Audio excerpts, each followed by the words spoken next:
spin on the flat earth, because people want to say things like, well, why do we see different constellations in the south and the north if there's only a northern star field?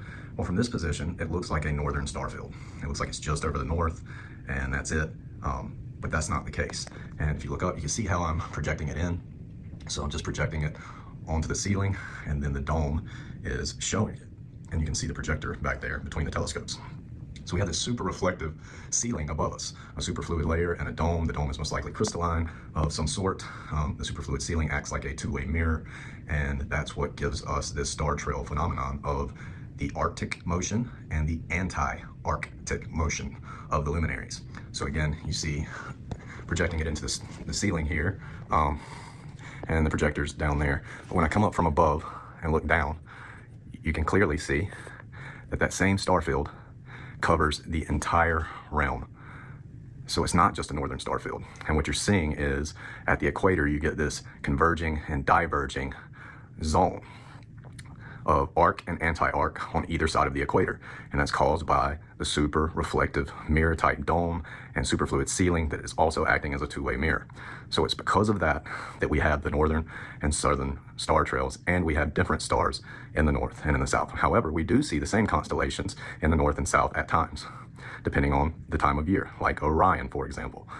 So you're seeing clearly the star field covers the entire realm. It's projected in from the ceiling. You come back and you look at it from here, zoom back in, and you see it looks like a single star field rotating one direction. The interesting thing is when you come in, you get that anti-rotation effect. So you see how it looks like it's rotating opposite in the south as it is in the north. When you come in close, you get that anti-rotation. But you saw it's one star field stretched across the entire realm, which also fits scripture because it says he stretches the north out over the empty places. And then the super reflective mirror dome and mirror sky is also in scripture, where he talks about how it's like a cast metal mirror or a bronze mirror that reflects heat or a molten looking glass. All of that would do this. All of those things, all of those descriptions cause this phenomenon. So when we test what the scriptures say about our sky, we actually see that the phenomenon that we observe in real life fit that modeling.